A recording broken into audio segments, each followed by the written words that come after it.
And I think it's over to you, Etienne. Yes, thanks very much, Derek. Welcome to everyone to this webinar hosted by Learn the Birds. My name is Etienne Maria. I'm just going to really introduce Faansie and hand over to him. I met Faansie sometime in the late 90s, and the first thing I learned about Faansie was that he had this extraordinary curiosity and fascination with birds. And what I do know is that when he was at school, I think in about grade 9, he chose the melodious lark and its vocalizations for a science project at school, which he did with his friend Bernard Bron. And the project was quite amazing, and it became quite a celebrity project. And as I understand it, it got Faansie and his friend a couple of flight tickets to Germany so that they could present their project on the vocalization of melodious lark, which is something we've always, it's let's say, a love we've shared. And I've had the privilege of doing a lot of birding with Faansie and looking at a lot of LBJs. But just to say, Faansie, I think I was trying to think to sum Faansie up, just in a short sentence. And I think it's true to say that Faansie is one of the movers and shakers in ornithology and in publishing in birding in Africa. I see him as someone who's, first of all, a naturalist, fantastically curious and energetic in his search for answers. But he's an artist. He's an incredibly creative person, and he's a scientist. And I think in FIREFINCH, we're going to see something that maybe captures a whole lot of his different strengths and pulls them all together. Faansie's published quite a few books, and I'm going to wave them around. I think this is the first one, which came out quite a few years ago when Faansie was pretty young. And then I had the privilege of working with Faansie on Birding Gauteng, which is a where to watch birds.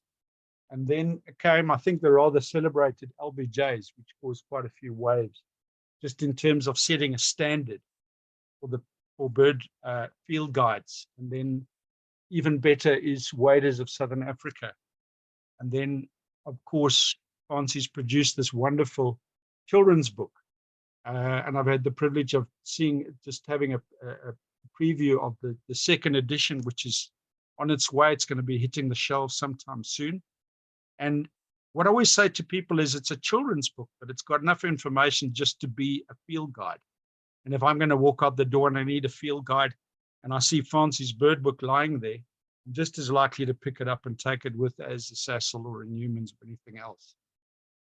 But Faansie's got a serious side. He worked at the Transvaal Museum for quite a few years as curator of ornithology. He lives in Langebaan with his wife, Renelle, and his 2 highly energetic naturalist kids. They're always asking a lot of questions.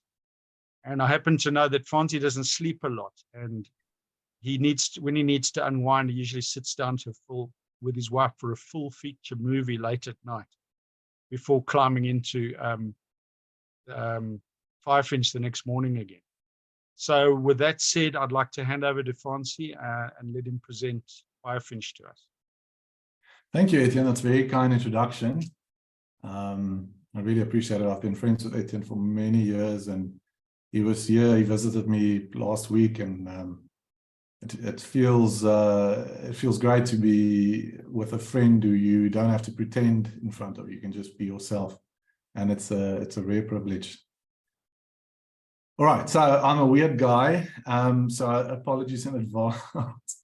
I want to very humbly start this talk by talking, well, about myself, I guess, and the route that led to FIREFINCH eventually. So it was a long road, and specifically, I want to take you back to a magical time in human history known as January 2001. All right, so where were you in January 2001? Let's put it in context. In 2001, the first Harry Potter movie came out, as well as the first Lord of the Rings movie. So it was the fantasy realm that got into the sort of mainstream thing. The first iPod, the first Xbox, that was all 2001. The pygmy three-toed sloth was discovered. The first human genome was published. And in September of 2001, of course, there was that other horrible event. I happened to be birding in the Northern Cape at that point on September 11, and I think we might have been in Uppington or something like that, and we were standing in a steers just watching on this TV screen in the corner this horrible footage of the planes crashing into the buildings and all that. So yeah, it was a long time ago, but time is also relative, as we know, so it depends on your age. So perhaps 2001 feels like only yesterday to you, or perhaps maybe you weren't even born yet in 2001. For me, 2001 was both exhilarating and terrifying, because you see, I had just matriculated in 2000. So come January 2001, the whole world was lying open to me. I had neither a care in the world nor any idea what I wanted to do in my life. I did have two plans though. The first plan was to grow my hair. Okay, that was priority number one. And secondly, to see as many birds as I could. So while a lot of my fellow matriculants went to the UK to earn in pounds, I went to Botswana to spend in pulas. But to be fair, there wasn't much spending. I was on a student budget. So apart from the initial outlay of getting to Victoria Falls Airport, this was really the first time in my life that I'd traveled as a quote unquote adult. So it's very exciting. You must keep this in mind throughout the story. Anyways, as I stepped off that plane onto that tarmac in Vic Falls Airport, this sort of wave of heat and cicada song hit me. And in that moment, I felt like everything had been leading up to this moment. And there was a sort of sense of freedom. So the first night of this groundbreaking trip of mine, I chose to spend in the municipal chalets in Victoria Falls town. And this was, how shall I put it, it was an illuminating experience. I was a little bit concerned that there wasn't a lock on the door of the chalet, but it turns out this was actually by design, because sort of around midnight, a Zimbabwean family moved into the spare room of my chalet. Anyway, I would be hard pressed to tell you where and exactly when and how, but I sort of in my birding travels, I met someone called Richard Randall. Now, Richard was he was a gentleman in his 50s at that stage, very sort of sophisticated, soft-spoken philosophy scholar, and he grew up in Rhodesia, former Rhodesia, and then he turned safari guide. And at that point, he was living he was managing a safari lodge along the Chobe River. And he had invited me to come and stay with him at some point. I don't know if he actually expected me to take him up on the offer, but there I was, a teenager essentially, with scruffy hair and a backpack and binoculars and some Nirvana CDs. Richard was a lifelong bachelor at that stage, so I think for him sharing the house with this teenager must have been quite a change. And one day he asked me to start getting dinner ready so long while he was at work. But at that point in my life, I had no idea how to boil a potato or steam broccoli or whatever. But fortunately, he had a phone, so a desperate international landline call to our domestic worker back home gave me some insight. But these sort of little household dramas, they were soon forgotten when Richard and I started talking about our shared fiery passion in life, which of course is birds.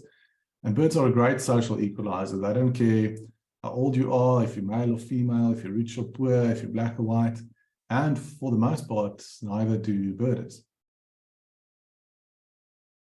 Let me skip some stuff. This is, I think this might have been in Brazil. Okay. So every day after we had a buffet breakfast at the lodge, Richard would go to work and I would be off exploring a bush and the riverine thickets and the Miombo in his battered old Land Cruiser. And then every evening we would pore over these hand-drawn maps of stakeouts for brown firefinches and western banded snake eagles and Pell's fishing owls and that. This was long before someone just dropped you a pin on Google Maps. one memorable afternoon, I had gotten completely lost in these Miombo woodlands, which is very easy because Miombo, it's so open that you can just walk for miles, but there are no landmarks. So it's very easy to get lost.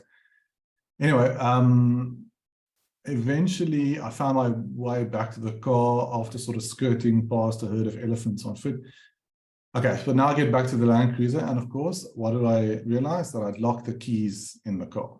Okay, I did have a phone with me, but back then, phones, the only things that phones could do was make phone calls, send an SMS, or play that snake game. You remember that snake game? Anyway, not that there was signal out there in the bush anyway. So I was pretty much lost.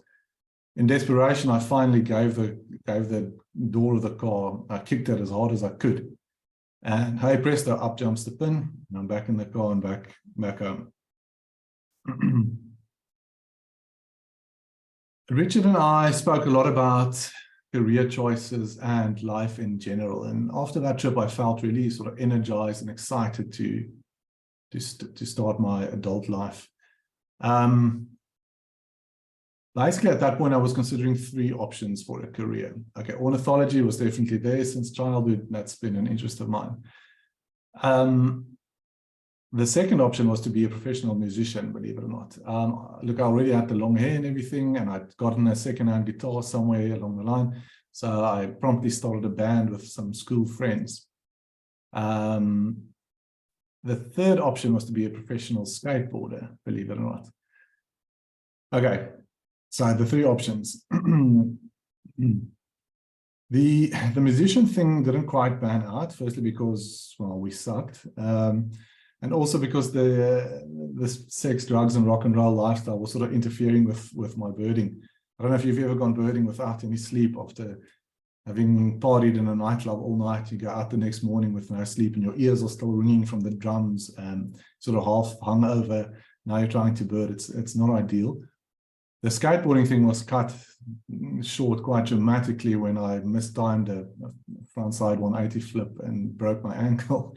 So I still got the scar on my foot to prove it. So that left us with ornithology. Now, unbeknownst to me, my parents had actually been phoning around, phoning people to ask what did they think of this as a career for their kid. I know they also phoned Etienne at one point, and they spoke to Alan Kemp and Warwick Tarbotten and so on. I'm not sure that the answers that they got were exactly what they wanted to hear, but what everyone did agree on was that if you have a passion for something, you're guaranteed to make a success out of it.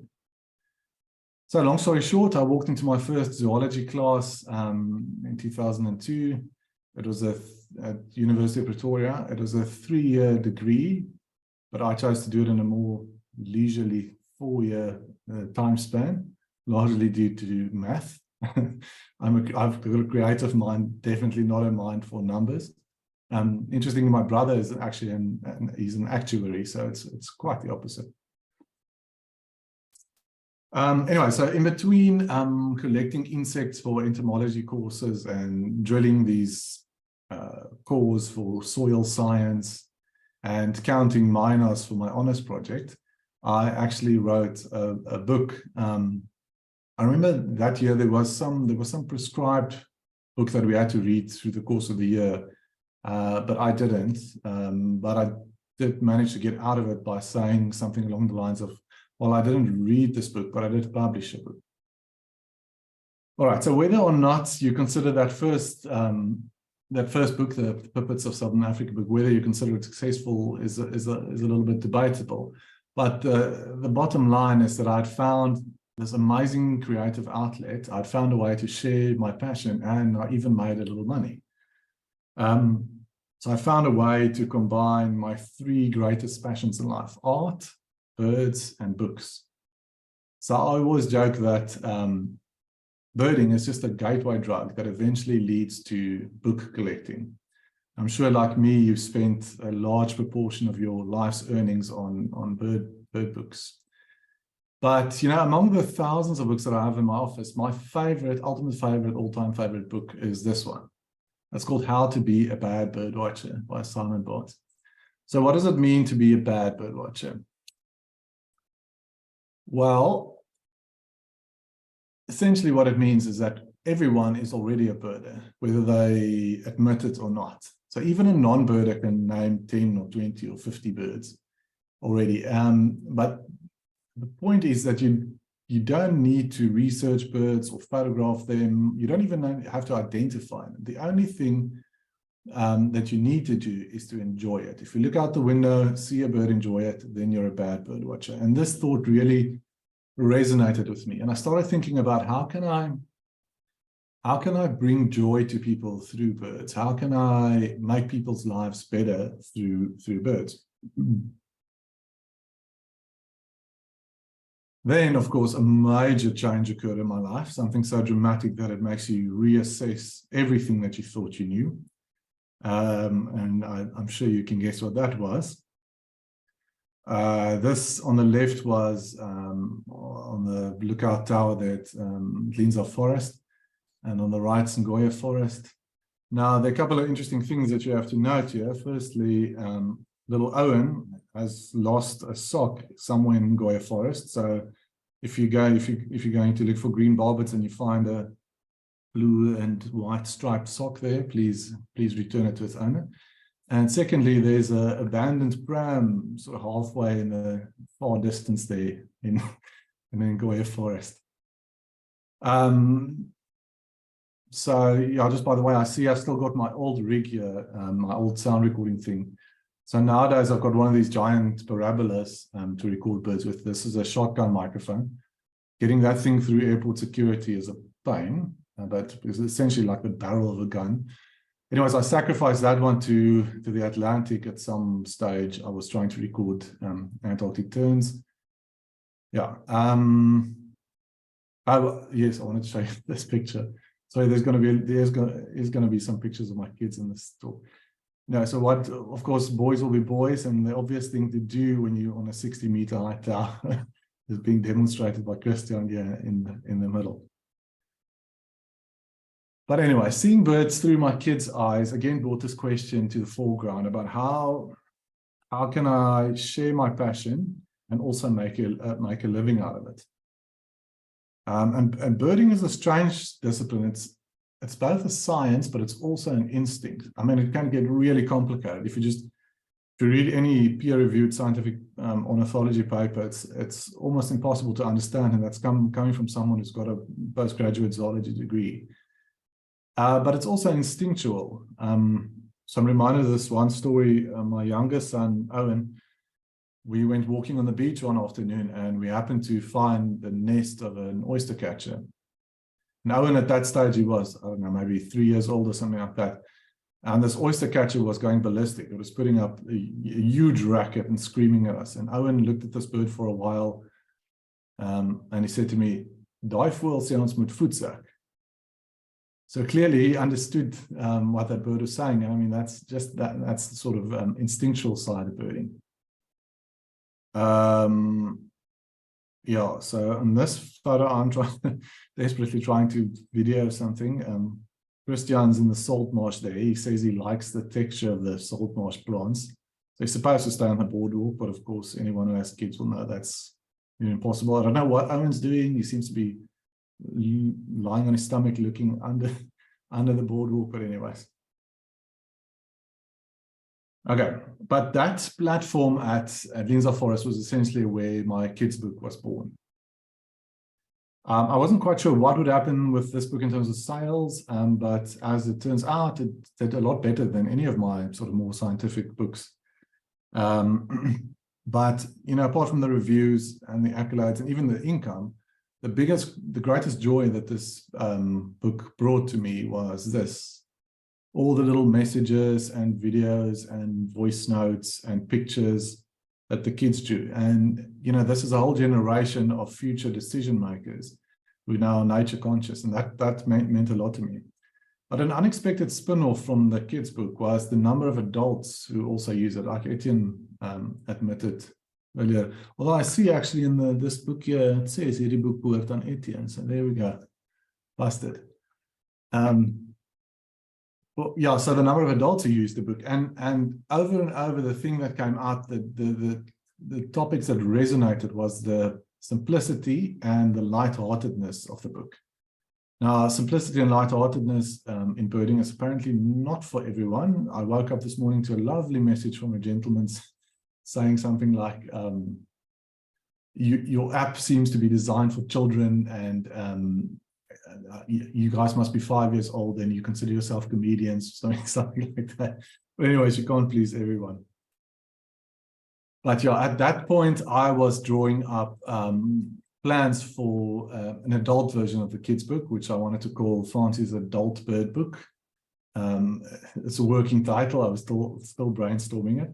But as it happens, serendipitously, that the word? Look, I'm actually Afrikaans, I keep that in mind. Serendipitously, I got a mail from a birding friend who had crossed paths with somewhere, a very sort of soft-spoken, gentle, quiet guy, photographer. He's got this huge lens, but he always hides it behind his back because he's embarrassed of people's reactions. Anton Creer. This is Anton in Zambia. We recently did a trip to Zambia to sort of fill some of the gaps in FIREFINCH. He was photographing and I was sound recording. So this rosy throated longclaw was photographed right here.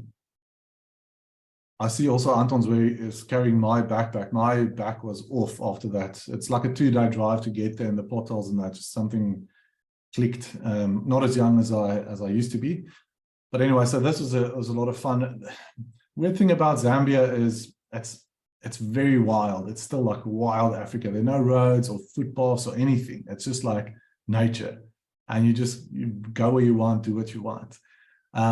So we were heading to this forest. To get to the forest, you have to go through a swamp. And again, like I said, there's no paths, not even cattle paths, anything like that. So now you're struggling through this swamp, and it's deep water. It's like, waist high. You're having malachite kingfishers fly past your face all the time. But you keep thinking, no, if we can just get to the forest, I'll be fine. There'll be sure footing and that. But then Zambia's got this very special kind of forest called, I think it's called Mushitu, something like that. But it's essentially a flooded forest. So now, after an hour struggling through the swamp, you get to the forest, and lo and behold, the forest itself is also in water. So now you're birding in the swampy forest. At one point, there was like this little makeshift bridge. It was really just sticks that had been like shaped in a V like this. And we were very carefully walking across this thing. And I went first, and then Anton came afterwards. And then Anton handed me his camera. And as I took it by the lens. And as I lifted it, the body of the camera just clicked off. And it dropped right into this muddy, it's like this dark peat, muddy ooze mess. Yo, and I got this like surge of adrenaline in the back. You know that feeling in the back of your neck when you get that adrenaline? But of course, Anton was like super calm. He's like, oh no, it's fine. There's no mud on the sensor. Everything is waterproof. It'll be fine. Well, that's the kind of guy that Anton is. Anyways, I just wanted to play.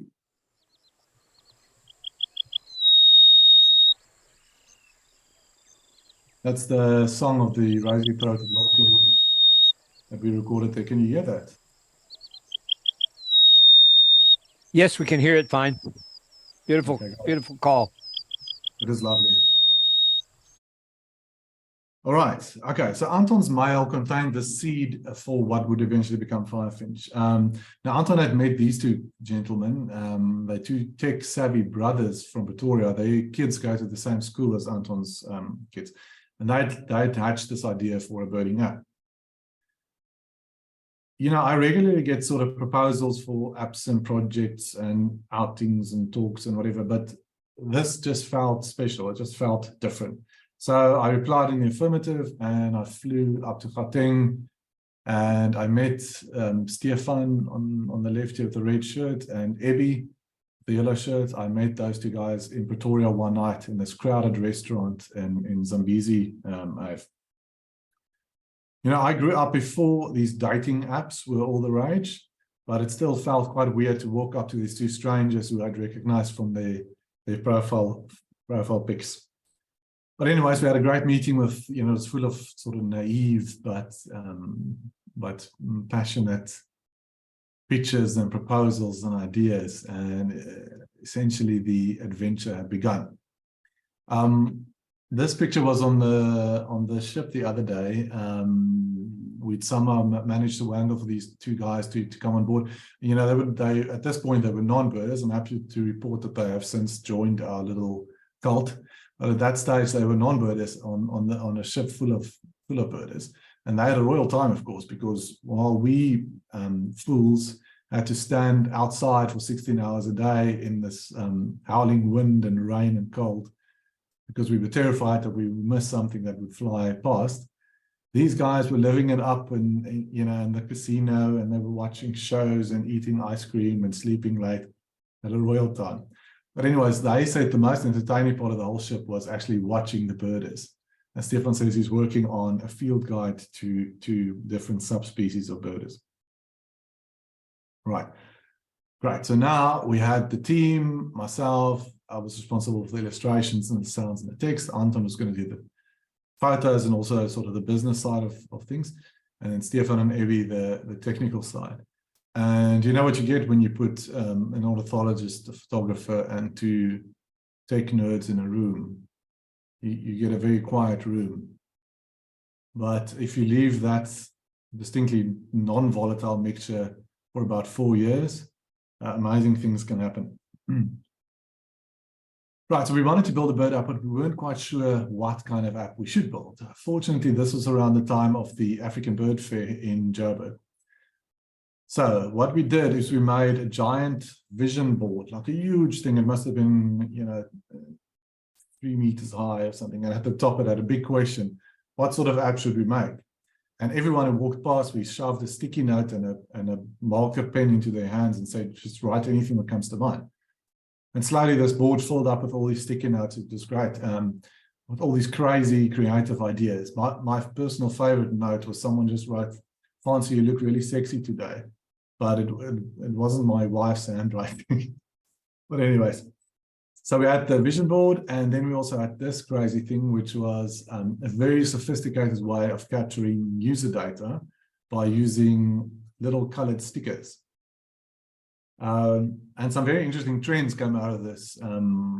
Here's the life list trend, age groups, and this is quite distressing actually, that the vast majority of people weren't members of bird clubs. All right. First, we decided what we don't want to do. And from the outset, we agreed that what we don't want is a one-trick app that will automatically identify birds for you. Because where's the fun in that? I mean, figuring it out and struggling and learning, that's part of the journey, and that's what makes it fun. We wanted to help people, empower people to master a skill or to learn a new skill. I mean, it's kind of saying like you want to learn Spanish, but then you just install a translator app on your phone and you say, well, now I can speak Spanish. I mean, you know, it works. It might even be right, but it's not the same. And also the other thing is for any of these sort of instant ID apps to work, you have to actually feed something into it, right? So you have to give the app a photo to ID or a sound recording. And on any given birding trip, what sort of percentage of the birds do you actually photograph? I mean, it might not even be 10%. And all the things that fly past in the distance and all the little subtle sounds, we wanted to empower people to do that. So while we were figuring all this out and making little animated GIFs like this, wasting time, we eventually decided that we're going to split the whole thing into a dichotomy. So there's going to be a standard sort of field guide section, and we came up with this concept called Dawn Chorus, which is essentially articles. And we'll get into all of that eventually. Let's talk about the field guide section first. All right, so artwork is my primary responsibility and by far the biggest job for the whole project. So initially, the plan was to reuse all the artwork from the kids' book, which we did to an extent, but you know, a couple of years had elapsed since I painted these things, and I had become better as an artist to the point where things were looking horrible to me. I mean, anyone else would have said, no, it's fine. But to the sort of practiced eye, there was a difference. So the one on the left is the black guy from the kids book, and the one on the right is the eventual FIREFINCH one. Now, at first glance, they look pretty similar, but I mean, if you look closely, these are some of the differences. So the 5-inch things have much more attention to correct postures and proportions, feather wear, and so on. If we zoom into the face a little bit, you can also see that there's actually quite a difference in the quality of the artwork. Another example, these are Orange River Franklins, Greater Double-Collared Sunbird, Spookful. All right. And these are the final plates. So each bird, each species has multiple images, as you can see, 5, 6, 7 images per bird. There's some more examples. So what this essentially meant is that, the app includes 997 species. So we're only three shy of 1,000, eh? That's crazy. It's 10% of the planet's birds. I think we should have a big party when we reach 1,000. We can call it the 1K party. So just to clarify, this also includes a few Prince Edward Island things, Crozet Shag and Lesser Sheathbill and a few of those, Kerguelen Tern. All right, so but the point is 997 species, and each one has 5, 6 illustrations. So you're talking about thousands and thousands and thousands of illustrations. And all of this took around 3.5 years of full-time painting. But once it was done, I was very happy with the results. This is the tools of the trade that I use. This is called a Wacom tablet. It's lying right here, this thing. And I use like this digital pen to draw these images. All right, so this is a little video. It's about 1.5 minutes long, just to show you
There we go.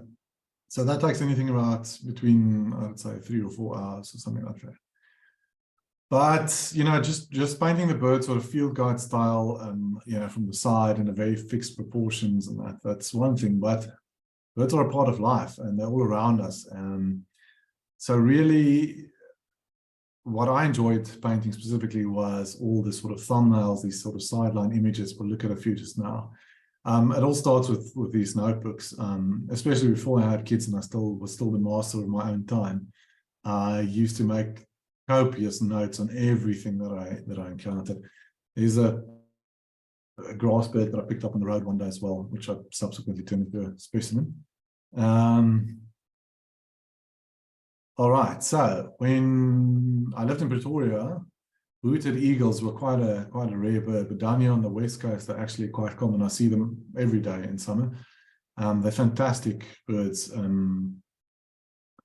This was the pass there between Van Reinsdorp and Nieuwoudtville inspired this image. Quick little story about booted eagles. The other day I was walking in the veld, and as I was walking, some sort of rodent, a mouse or a Peru bushrat or whatever it was, scuttled in front of my feet, sort of tried to get away from me. And the next moment, this shadow just comes across my head, but like right across my head. Must have been within 2 meters of my head, and it just pounces down onto this rat. And it was just the most incredible sighting of a booted eagle, literally, 3-4 meters in front of my feet. I just froze and just watched this thing. And he looked at me, he picked up his rat, and he was off. It was amazing. But he was obviously using me as a beater to flush the prey. Incredible. You can see how he dives on the right there. Half-collared kingfisher, yeah, I went completely overboard with this background. Because, of course, in the app, it's tiny, right? On the screen, it's very, very small. But I really enjoyed the reflections in the water and painting all these pebbles and the shadows and the light glinting off the water surface. I actually saw my first half-collared kingfisher from the top of a super tube, believe it or not. I was standing in the queue of a super tube. When you wait and you have to stand in the queue and wait for your turn to go down the slide. It was in Sabi in Mpumalanga, and there was this little caravan park, and it had a stream running through it. And as I was standing there on that elevated viewpoint, I saw this flash of blue going past my first half-collared. There are also lots of human elements in the paintings, so like the silos there in the background and the plowed field, or these red-capped larks, juvenile and adult. As much as we don't like it, we have transformed a lot of the planet, and birds have to adapt to it to an extent. Another little human element here. So our house in Nangaban, we sometimes put it on Airbnb, but often these bookings only come in sort of last minute. Then in November, we have to try and find somewhere to go in December for December holidays. Everything's full, of course, so we often end up going where no one else goes, which is the Northern Cape in December. So I spent a lot of time up in the deserts there. But with the flowers and that, it's actually a really special part of the country. I know Etienne just got back from there. There are also lots of little superfluous details that no one would ever see. For example, on the gate there's a sign that's in reverse that says Mark Actu Asseblief. These are greyback testiculars, by the way. Some wood doves drawing these iridescent glossy things is especially difficult, the way the light reflects off them, and by green-winged pitillas. Blue-mounted flycatchers. I've got a cousin who, now that I see this thing's yellow bill, yellow mouth, I've got a cousin who, I don't know exactly how it happened, but somehow he found a paradise flycatcher in his house or something like that. But anyways, he's always, every time I see him, he tells me the same story. These family members they've got this one fixed story that they keep retelling and retelling. But anyways, he's always telling me about this paradise flycatcher that had this bright yellow inside of the mouth. So I always think of him when I see this image. Some crested guinea fowls, or southern crested guinea fowls there now. So again, this was a lot of fun to paint. What I like most about it, though, is these out of focus foreground tweaks that I just sort of put in at spur of the moment at the end. And I think it gives it a nice sort of three-dimensionality. And some beautiful little pygmy geese. All right, so that was the artwork. So then photographs. I've never been a bird photographer, and I'm quite thankful for that, because I see these photographers are always torturing themselves. No shot is ever good enough. There's always a little twig in the way, or the light was bad, or the focus is soft, or whatever it is. Just another little story occurs to me. I was once flying, I was flying somewhere with Justin Nicola, and the person, at the front desk at the airport asked him if he has anything sharp. And he said, only my photographs. We laughed so much, but of course they didn't take it very well, this thing. We actually used all these photographs for some marketing things, for Google Ads and that. And I don't know if you care to guess which one of these 10 photos got the most clicks, which was the most popular. It was actually the scarlet-chested sunbird on the bottom corner there. Interesting. Right, so here's some of Anton's amazing photos. So one difference between FIREFINCH and all the other apps is that our photos, well, most of our photos are annotated so that you sort of gain a deeper understanding of what you're seeing. The Cape Batters, and this is a violet-eared waxbill. Very scruffy looking dune lark. Bearded woodpecker. Striped kingfisher. Antarctic tern. And African hawk eagle. So overall, I think we're up to like 6,000 photos or something crazy like that. And there's so many people who have contributed. It's wonderful. I mean, just overall, I've been so impressed with how the birding community is so generous in sharing their material and their sounds and their photos and helping out with this and proofreading. You know, everyone sort of jumps in. It's wonderful being part of such a helpful crowd of wonderful people. Right, one of my other big responsibilities was the sounds of the birds. So I've always been interested in bird sounds. At one point when I was, I don't know, it must have been like 10 or something like that, I had a Walkman that had a record function.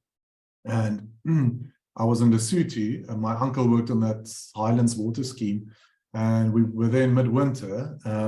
And there was a speckled pigeon that was singing from the roof. And I've at that point, I thought it was very, very important that I get a recording of this. So my little Walkman, I climbed up onto the roof and I got my recording, but then not surprisingly on this icy, snowy roof, I fell down it and I cut myself again on my foot. And now I've got this weird little crossed scars on my ankle for my skateboarding days and my sound recording days. All right, again, you know, everyone helped out with the sounds. I mean, the majority are mine, but then so many people have contributed. The size of the circle shows that. And I've even got a recording by my 11-year-old nephew, who's super proud of his recording. And it's a great recording of a pale-tongued goshawk. This was in Malawi, where I recorded the like blue-spotted wood dove and singing cisticola and a yellow-bellied waxbill, and you know the sort of things that are quite tricky in Southern Africa, but they're common there. I see on the dish there, one of my kids has contributed a Spider-Man sticker there. But anyway, so yeah, that thing is a schlep to lug around. I'll tell you that much. You can't really do much else birding-wise. I mean, you can't carry a camera or a scope or anything like that if you sound recording. It's a bit of a learn to life. You very quickly realize how noisy the world is, and that finding a quiet background is almost impossible. You know, even if you manage to get away from the airplanes and the motorbikes and the wheat eaters, you still have to contend with like haridas and wind and frogs and cicadas and anyways, but it's a lot of fun. I really enjoy the sound recordings. I think we're up to just over 700 species, and my plan is to get to 800 by the end of this year. This is just a little map to show where all the recordings are from. The purple ones are mine, and then the green ones are contributions by other people. And then also internationally, I mean, all these waders and things that, you know, when they're down here, they're quiet and demure, and they don't really vocalize much. When they're in the Northern Hemisphere, they're singing long, complicated songs, and they have display flights and all sorts of stuff. So it's great to have our Northern Hemisphere colleagues contribute.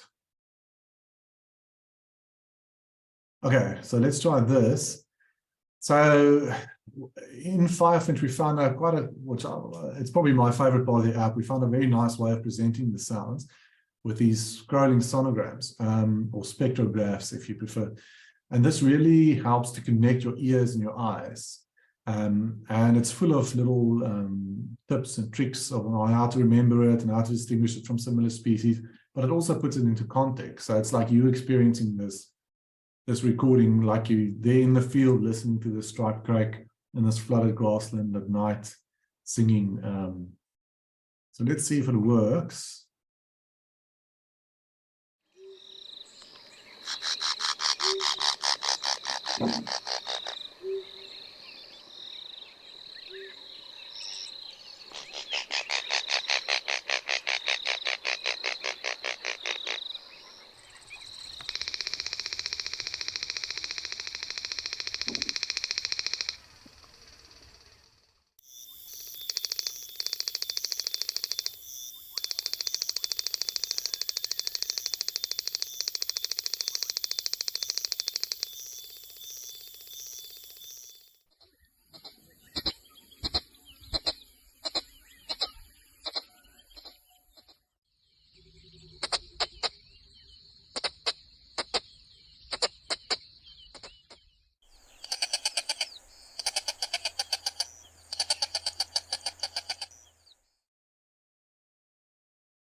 You could hear that, Derek?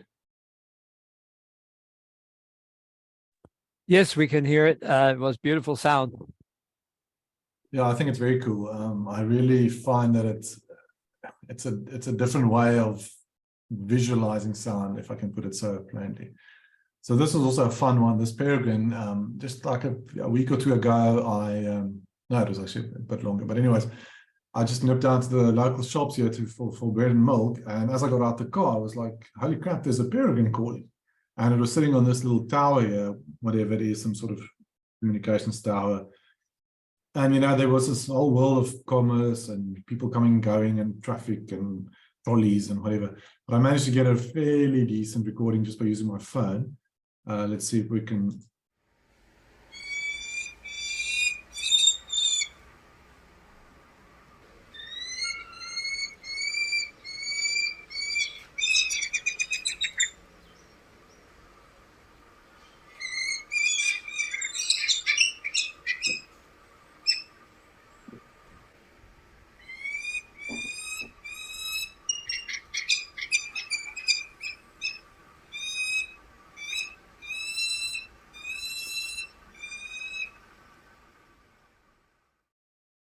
Very cool. So a few of the recordings in the app are actually done with phones. It's amazing what a phone can do, really.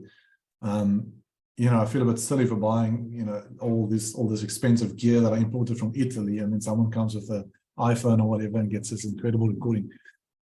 But this is the last one. This is one of my favorite birds.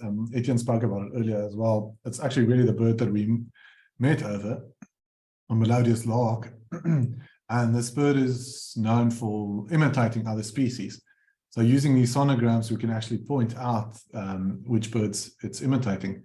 Now, in the actual app, you can pause and rewind, fast forward, and, you know, take your time reading through these things. I can't do it in this presentation, but see if you can pick out some of the imitations. There's also a video clip. It's not the same bird that's singing, but yeah.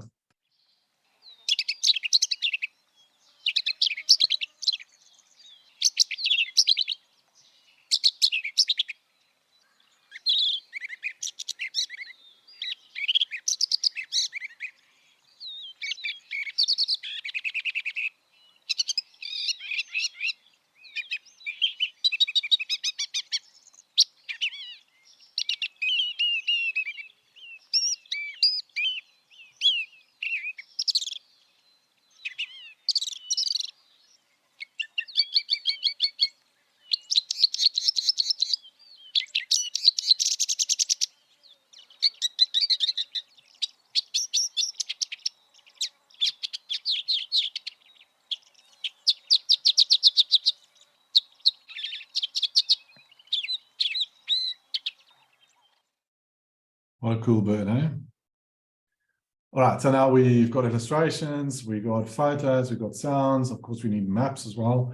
This is just a screenshot of a folder on my computer where I was messing about. So the maps, we decided to keep them fairly simple. So we've got these two levels of abundance. But how the maps work, it's like a traffic light. So you've got green birds, you've got orange birds, and you've got red birds. So green are the common things, okay? In this case, African reed warbler, or I guess we should now say common reed warbler. Okay, so you've got the map there, but yeah, just for interest sake, you can quite clearly see the orange river there. It follows the orange river. But then you've also got the seasonality bar, which shows you that it's a migrant quite clearly. And it gives you the percentage chance, and this is based on the SABAP data, sort of percentage chance of seeing this bird on a typical outing. And those little round things are the eggs, so that's when it breeds. So that's a green bird. There's an orange bird, Icterine warbler, which doesn't breed here, so it doesn't have the egg symbols. Again, a migrant, and you'll see the sighting percentage is a lot lower. But if you do want to see one, March seems to be the time to try. And then a broad-tailed warbler, or what's it now? Fan-tailed grassbird, right? Yeah, I think even the scientific name changed. It used to be Shunicola, now it's Triscus or something like that. But anyways, yeah. All right, so we got all the elements now. Now we have to put them all together. So this was when we started fiddling with different designs and color schemes and that. eventually we found something that worked, and we chose this sort of yellowish color scheme, sort of a khaki yellow color scheme. But at that point, Anton, his son was still a baby, and he admitted the one night of, this whole process, we've had Skype sessions every week. So you're talking about 250 Skypes, something like that. In the beginning, it's funny, the wives were all respectful and they didn't come into the room. But then, after through the years, the wives now come in and they want something, or they bring food or whatever, and they're like pets, cats and dogs all over the show, and kids are pulling on the side. It's become really fun. Some of these Skype sessions are really productive, but others are just sort of social, and other times we just all stay quiet and we just do our individual work. But anyways, in one of these Skype sessions, Anton admitted that he can't take this yellow khaki color because he was changing diapers all the time, and he just said, no, please pick a different color. It's not going to work for him. All right, then we had to choose a name for the bloody thing. Thus far, we've been calling it something like Faansie's app or something generic like that. So this was like 3 months to choose this name. Eventually, we whittled it down to a short list. So FIREFINCH, another option was Tinkerbird, Flufftail, Twin Spot, Peacock, Brew, the Bird app, Strix, which is the genus of the wood owl, which is a nice sort of ring to it. And then we had 104 people apparently give their opinions, and we scored the thing. We did a whole pros and cons list, but eventually we chose the name FIREFINCH.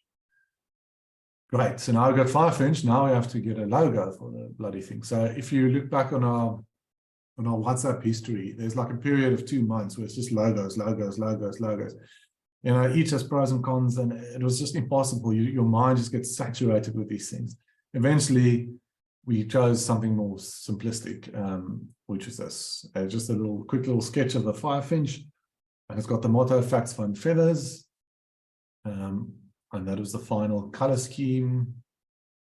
And this is the final look of the app. So there's a plate, a photograph, and the articles, which we'll chat about now. All right, in terms of navigation, these little videos show you how it works. So if we just look at the one on the left first. So you've got all the birds organized in these 12 groups, and you simply scroll down, you scroll across in the families, and then you can also just scroll through the birds like that. I find it's quite addictive to scroll through these things like that. The one on the right shows a plate, which is zoomable, so you can read the text and explore. Same story with the photos. You can also zoom. And then the listing feature, which I think might be in the next slide. Yeah, so this is the listing feature. So it's already out for the iOS, for the iPhones. So this is something that that I didn't always realize, is that you have to design 2 completely different apps, one for Android phones and one for iPhones. It's like completely different programming and code and everything. I understand very little about the technical side, and that's how I prefer it. So anyways, the listing thing is already done for iOS, but we're still doing the Android version. So it's brand new. I drew all these little symbols, which is a lot of fun, drawing all these vector symbols. So you can customize the list. You can, choose a rabbit, if I don't know, for some reason, and you can make it yellow, blue, or green, or whatever. And then it also plots on a map for you, like all your sightings. I think it's a great new feature. We're still fine-tuning it, and there are always bugs and things that you have to iron out, but it's getting there. All right, so I said earlier we chose this dichotomy. So you've got the field guide section, which is sort of just an aside, but really we wanted the app to be alive, to be dynamic, community-based. And one of the ways we do this is through articles. So these are some of the topics that we've already discussed. The app's been out, I don't know, 7, 8 months, something like that. I think we've posted 75 articles about everything, anything really. And the whole idea is that, I've written the bulk of these, but the idea is that people can contribute whatever they want. If they had a nice birding trip, or they've got some new hotspot, or they made some discovery, or they've just got a question. It doesn't matter, anything really. And we call these things dawn chorus articles, and they're typically about 5-10 minute read about various topics, really anything and everything, including some games and challenges and all sorts of stuff. But very exciting. I really enjoy writing these things. Yeah, and I've got a if I get any sort of idea, I just jot it down on my phone. So I've got hundreds of things that I still want to write about. Very exciting. These are some of the people who have already contributed articles for us. You might see some familiar faces. Maybe you recognize yourself there. All right. And here's the extended team. All the spouses and kids of the FIREFINCH family. All right, website, and you can obviously check it out there, some preview videos and that sort of thing. And then there's also, you can get it on the App Store or Google Play. And I think that's about that. Thank you very much.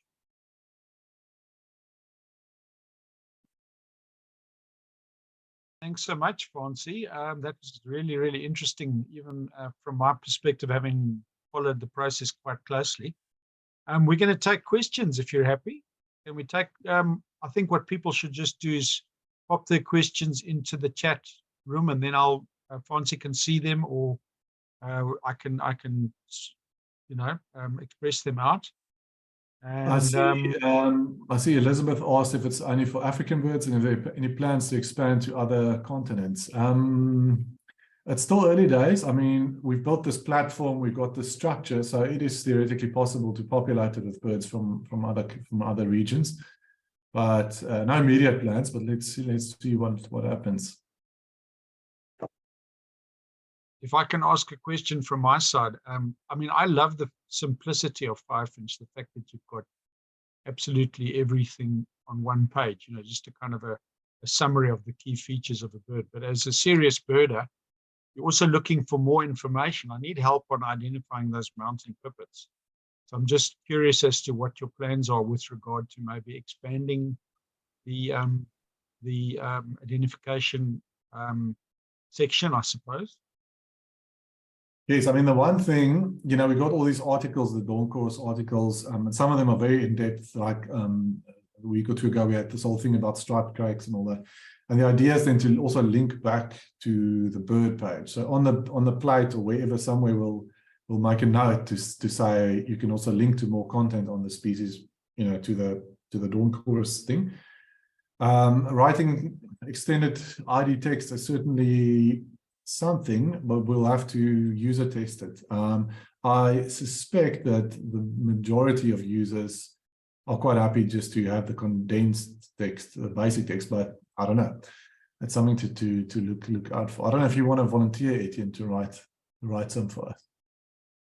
Maybe, yeah. Let's just look at some of the other questions. I think someone's asking, when will the sighting or the listing function be available on Android?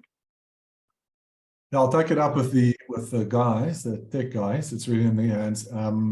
They also presented a thing at a tech conference today, so they've had their hands full of that in the last week or two. So hopefully soon. Okay, and then there's a question about the cost of the app. Yeah, so it's $80, 80 rand a month. So it's the price of 2 cappuccinos. There was a lot of kickback initially about the subscription model, but I think once people understand how the app works and that it's constantly updated every 2 or 3 days, it's always sort of live, and they'll understand why it's a subscription based instead of a static once-off product. The other nice thing is that we can update it instantly, like like the laughing gull that was seen in Mossel Bay. I mean, I think within a couple of hours we had that in the app, which is great.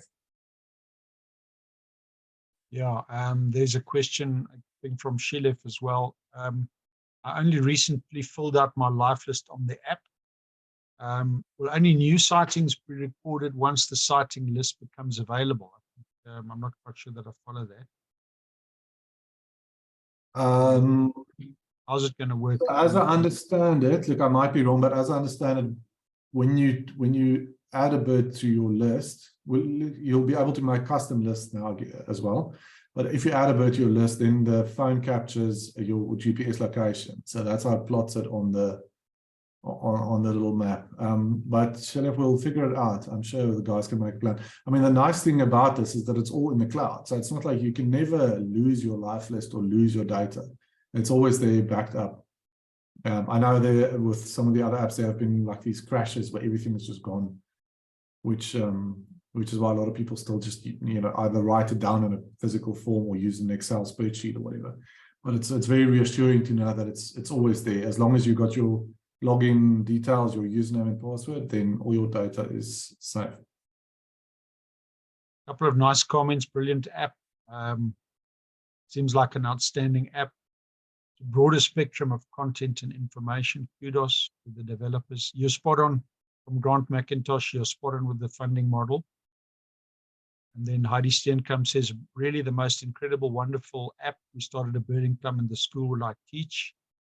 And it's been so useful when we go to our local green space for Virginia Bush.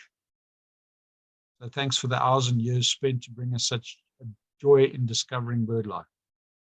Virginia Bush, is that in Durban, eh? Can't quite remember. So, Northwood Park. Well, thank you, Heidi. Boyd.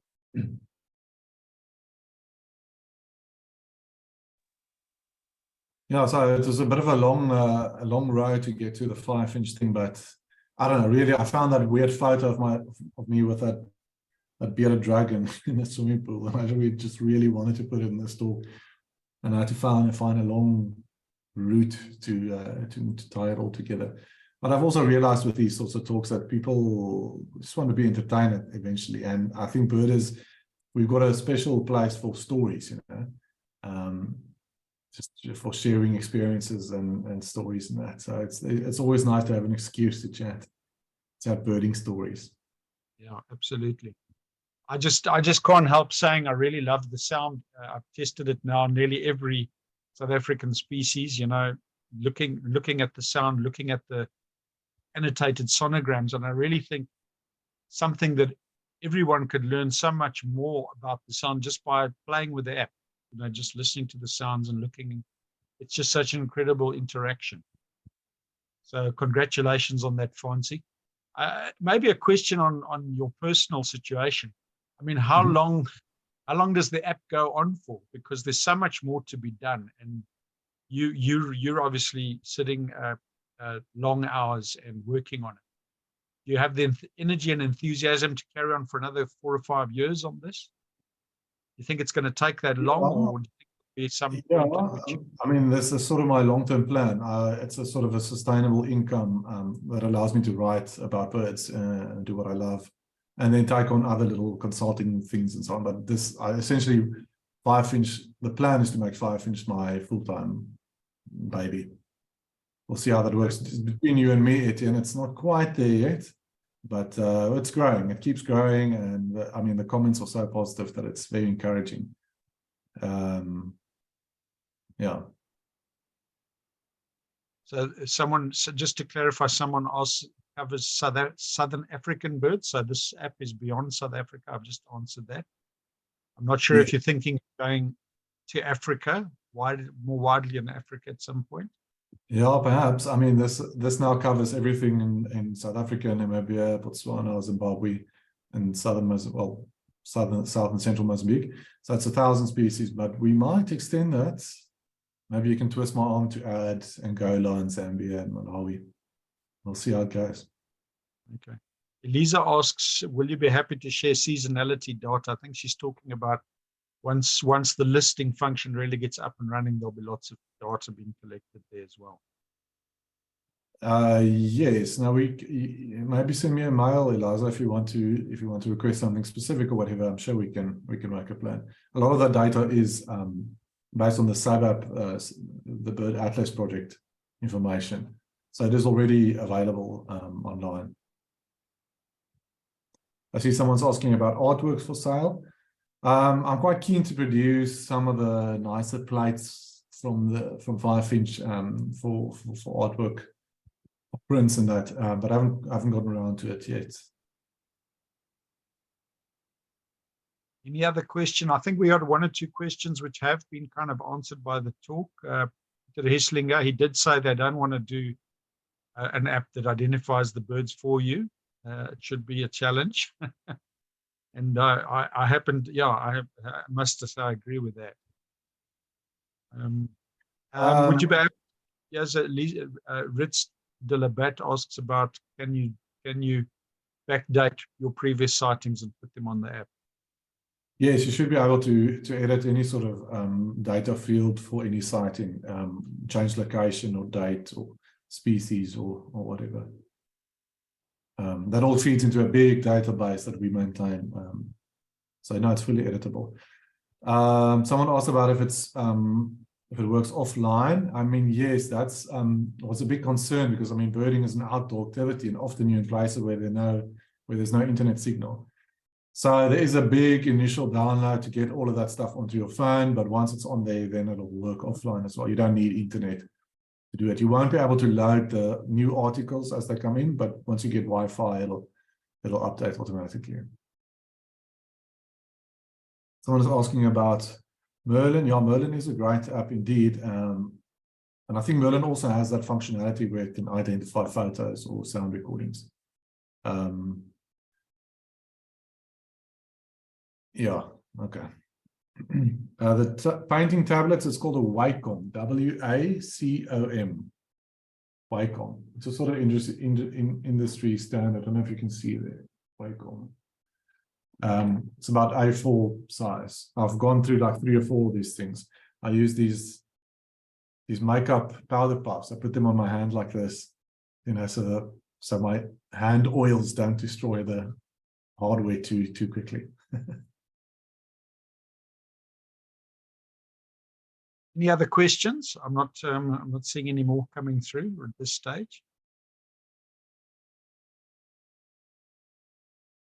So while we're Faansie, waiting for more questions, perhaps let me just say thank you to Faansie, and also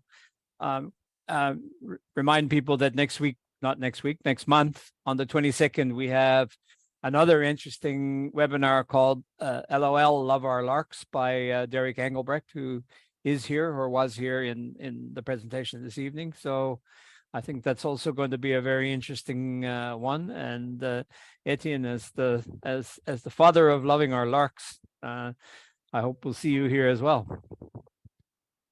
Fantastic, yeah. From my side, a huge thanks to Faansie and congratulations on an incredible app.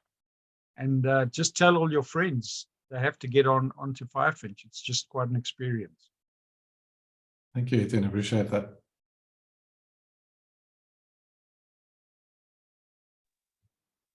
Are we going to have any more questions, or we're going to call it a night? I think we can call it a night. And again, thanks very much. And again, congratulations on probably the best birding app on the planet. Thank you, Derek. That's a big compliment. I appreciate it. Thanks, Faansie. That's great. Wonderful. Okay, good night, everyone. Thanks for attending, and we'll see you on the 22nd of June. Cheers. Bye-bye. Bye. Cheers.